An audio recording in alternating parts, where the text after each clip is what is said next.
ஊட்டி எல்லாம் பயப்படுதான். பொதுமக்கள் பெட்டிஷன் எழுதி போட்டிருக்காங்க. இன்ஸ்பெக்டரையா உன்னை கூட்டிட்டு வர சொன்னாரு.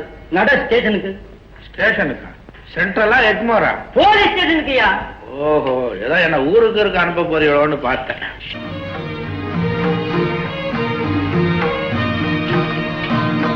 கொண்டாந்துட்டேன் சார். பெக்கூலிய டைப்பா இருக்க.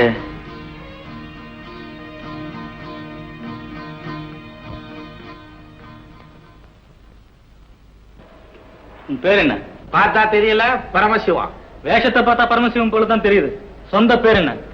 சிதம்பரத்திலே நடராஜா, திருவத்தியூர்லே தியாகராஜா, மதுரையிலே சொக்க, மதராசிலே கபாலி. ஊருக்கு ஒரு பேரை வச்சுக்கிட்டு ஜனங்களை ஏமாத்திட்டு திரியிறியா?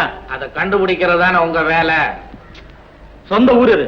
எல்லா ஊரும் என்னதாங்க, ஆனா நான் இருக்கிறது பர்மனண்டா கைலாசம். கைலாசமா? எந்த மாவட்டம்? அதுக்கு வட்டமும் கிடையாது, மாவட்டமும் கிடையாது.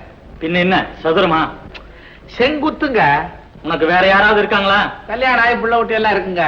எத்தனை பிள்ளைங்க?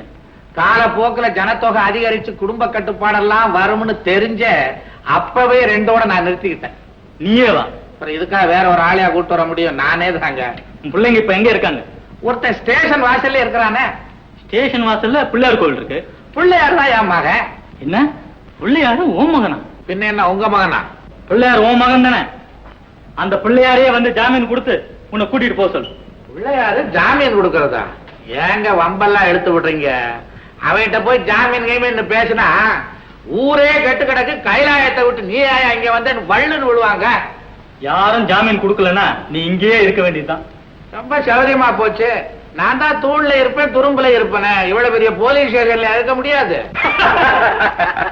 எனக்கு ஒரு சந்தேகம். என்ன? இந்த குற்றங்கள்லாம் நடக்குது, இதுல அதிகமா நடக்கிற குற்றம் எது? திருட்டு.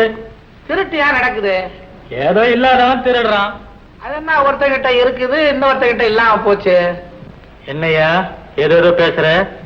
ஏதோ பேசலைங்க, இருக்கிறதான் பேசுறேன். இருக்கிறவங்க இல்லாதவங்களுக்கு பிரிச்சு கொடுத்துட்டா திருட வேணாம் பாருங்க. அதெல்லாம் இங்க முடியாது. ஏன் முடியாது? எல்லாத்தையுமே பொதுவாக்கிட்டா எல்லாமே சரியா போயிடும்னு ராஜாஜி எழுதின அபேதவாத புஸ்தகத்துல சொல்லி இருக்காரு. அதை படிக்க வைக்கலாம். என்ன எழுதியிருக்காரு? என்னவா? போஸ்ட் ஆபீஸுக்கு போய் நாம மணி ஆர்டர் பண்றோம், அது அவங்களுக்கு போய் சேருது. அவங்க மணி ஆர்டர் பண்ணா நமக்கு வந்து சேருது. அத போல போஸ்ட் ஆபீஸ பொதுவா நடத்த தெரிஞ்சவங்க எல்லாத்தையுமே ஏன் பொதுவா நடத்தக்கூடாதுன்னு எவ்வளவு அருமையா கேட்டிருக்காரு பாத்தீங்களா? என்ன சார் அப்படி பாக்குறீங்க? ராஜாஜி சொன்னது உங்களுக்கு பிடிக்கலீங்களா? யோ, எப்பயா நான் பிடிக்கலன்னு சொன்னேன்? அப்ப பிடிக்குதுன்னு சொல்றீங்களா? பாத்தியா? என்ன பாத்தியா? ஒண்ணு பிடிக்குதுன்னு சொல்லுங்க, இல்ல பிடிக்கலன்னு சொல்லுங்க. யார் உங்களை இப்ப அடிக்கிறா? இந்த பேசிக்கிட்டே போனா பித்தம் தலைக்கேறி பைத்தியமே பிடிச்சிடும் போல இருக்கு. ஆஹா, இந்த பித்தனுடைய பேச்சை கேட்டு பித்தம் தலைக்கேறிடுச்சா? அதுக்கு ஒரு நல்ல மருந்து இருக்குங்க. பித்தம் தெளிய மருந்தொன்று இருக்குது, பேரின்பம் அன்றுள்ளே மற்ற மருந்துகள்